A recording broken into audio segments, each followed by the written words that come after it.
Hello friends, welcome back to my YouTube channel.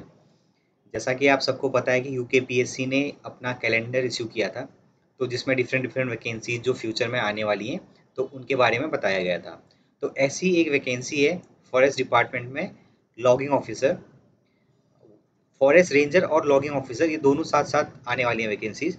तो इनका pattern भी सेम है, बट इसमें डिफरेंस क्या है, क्योंकि जो फॉरेस्ट रेंजर है, वन क्षेत्राधिकारी है, वह बहुत बार उत्तराखंड में आ चुकी है, तो लोगों को पता है उसके बारे में कि उसका सिलेबस क्या रहता है, उसका वर्क क्या रहता है, या उसके बारे में और भी चीज़ें सबको पता होती हैं। लेकिन लॉगिंग ऑफिसर जो है वो फर्स्ट टाइम ये वैकेंसी आ रही है उत्तराखंड में या आएगी। तो ये 5400 ग्रेड पे लेवल 10 पे पोस्ट होती है, और वन क्षेत्राधिकारी वहीं 4800 ग्रेड पे होता है। तो लॉगिंग ऑफिसर के 12 वैकेंसीज आने वाली हैं और फॉरेस्ट रेंजर की 24। तो इन फ्यूचर ये आएगा रिक्रूटमेंट, चाहे अगले साल आए या फिर इसी साल के एंड तक आए। वैसे इस साल एंड तक आना मुश्किल है, बट नेक्स्ट ईयर इसको हम एक्सपेक्ट कर सकते हैं। बाकी यूकेपीएससी का कुछ कहा नहीं जा सकता, ये कभी भी आ भी सकती है या फिर नेक्स्ट ईयर पोस्टपोन हो सकती है। जो वन क्षेत्राधिकारी होता है वो उत्तराखंड फॉरेस्ट डिपार्टमेंट के अंदर काम करता है। वहीं जो लॉगिंग ऑफिसर होता है वो UKFDC, Uttarakhand forest development corporation, Uttarakhand वन विकास निगम के अंदर ये काम करता है।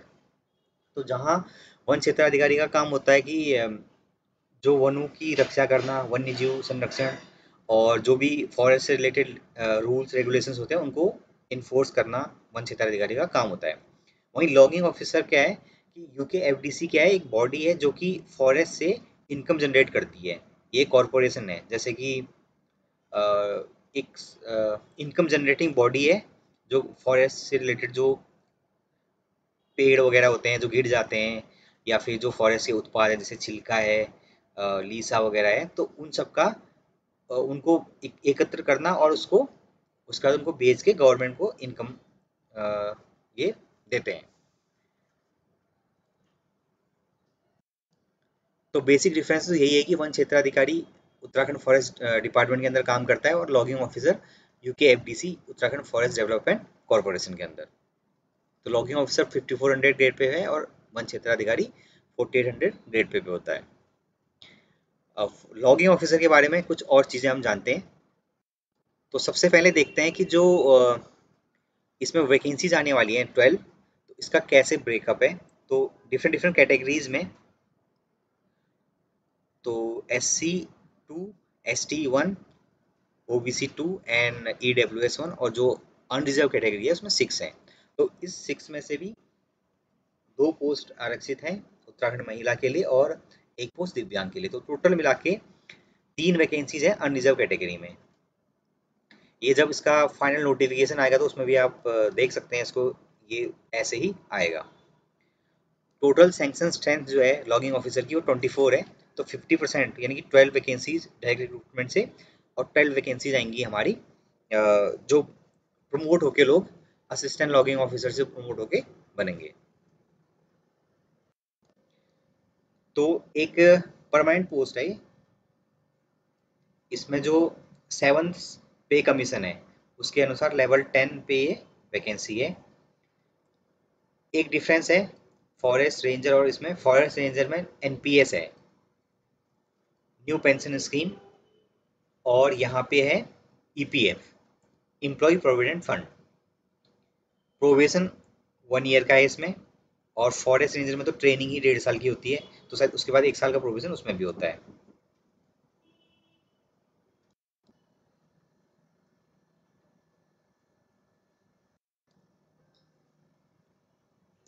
तो ये फील्ड ऑफिसर है, फील्ड कैडर का, जिसका काम होता है वनोपज, प्रकाश आदि के उत्पादन, अभिवहन, विपणन एवं उपखनिज का चुगान।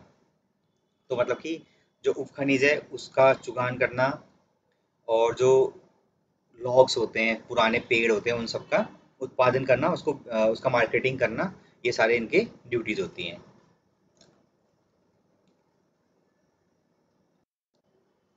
इसकी क्वालिफिकेशन क्या है, तो ग्रेजुएट है, साइंस ग्रेजुएट या फिर इंजीनियरिंग ग्रेजुएट। तो उनकी जो ब्रांचेज हैं इंजीनियरिंग की वो नीचे agriculture, chemical, civil, computer, electronics, electrical and mechanical. इसके अलावा कोई साइंस ग्रेजुएट है फॉरेस्ट्री में, एनवायरमेंटल साइंस में, एग्रीकल्चर में, botany, chemistry, horticulture, maths, physics, stats and veterinary science, या फिर जूलॉजी में। तो सिर्फ साइंस या फिर इंजीनियरिंग ग्रेजुएट्स ही इसको फिल कर सकते हैं, just like FRO and ACF।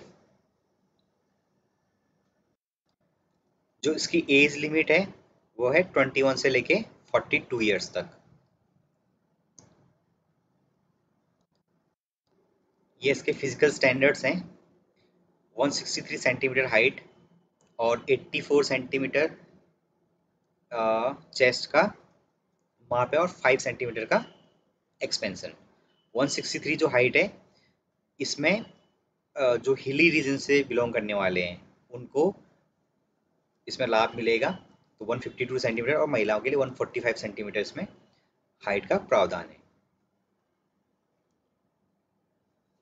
इसमें एक चीज है कि जो कलर ब्लाइंड है वो लोग एलिजिबल नहीं है, या फिर जिनकी जो दृष्टि है +- 4 डायोप्टर से ज़्यादा का अगर उनको चश्मा लगा हुआ है तो वो लोग भी इसके लिए एलिजिबल नहीं होंगे। 25 किलोमीटर की रेस जो कि 4 घंटे में पूरी करनी होगी, एक तरीके से पैदल रेस नहीं बोलेंगे इसको, पैदल चलना बोलेंगे।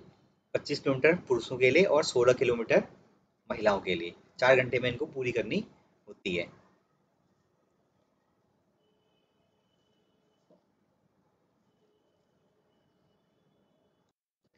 जो लॉगिंग ऑफिसर का एग्ज़ाम पैटर्न है ये बिल्कुल FRO की तरह है। एक प्रीलिम्स एग्ज़ाम होगा जो कि ऑप्शनल है, अगर बहुत ही कम एप्लीकेंट्स आते हैं तो नहीं होता है, तो सीधे मेंस होता है, लेकिन ऐसा पॉसिबल आज की डेट में नहीं है। अगर एक भी वैकेंसी आती है तो उसमें बहुत सारे लोग अप्लाई करते हैं, तो प्रीलिम्स होगा जैसा कि FRO का होता है वैसे ही प्रीलिम्स होगा। और जो इसके मेंस एग्ज़ाम होंगे उसमें 3 पेपर होते हैं कंपलसरी, जिसमें GS 100 मार्क्स का, इंग्लिश 100 मार्क्स की और हिंदी 100 मार्क्स की। इसके अलावा 2 ऑप्शनल लेने पड़ते हैं जैसे कि FRO में भी होता है। 200 मार्क्स के 2 ऑप्शनल पेपर होंगे। ये सारे ऑप्शनल्स की लिस्ट है और कुछ ऑप्शनल जिनका कॉम्बिनेशन अलाउड नहीं है वो भी यहाँ पे दिए हुए हैं। तो इसमें जो बाकी डिटेल नोटिफिकेशन जब इसका आएगा एक्चुअली में, ये तो रिक्रूटमेंट रूल्स हैं इनके जो रूल बनाए गए हैं, तो इन्हीं के अकॉर्डिंग जो एडवर्टीजमेंट होता है वो भी आता है, तो उसमें और डिटेल में सारी चीज़ें दी हुई होंगी। तो बेसिकली एक रफ आइडिया लगाने के लिए कि भाई किस तरीके के लोग इसको प्रिपेयर कर सकते हैं इस एग्ज़ाम के लिए, कि मतलब बेसिक क्वालिफिकेशन आपकी क्या होनी चाहिए, ये सारी चीज़ें एक रफ आइडिया लेने के लिए है।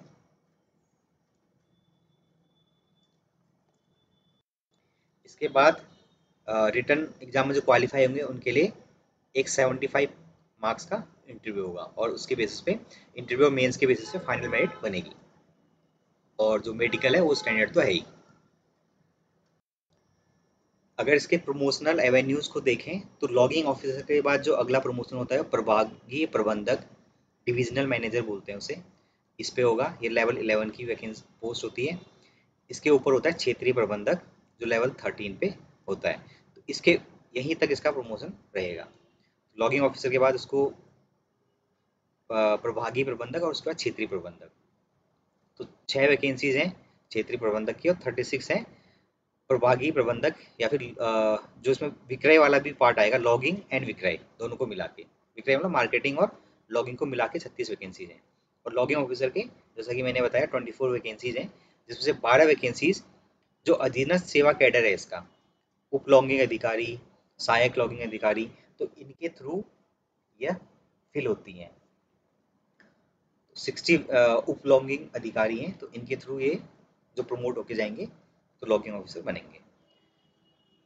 तो जो लॉगिंग ऑफिसर है उसका जो अधीनस्थ कैडर है वो ये है कि लॉगिंग ऑफिसर के नीचे ये लोग उसको रिपोर्ट करेंगे, उप लॉगिंग अधिकारी, सहायक लॉगिंग अधिकारी, लॉगिंग सहायक एंड स्केलर।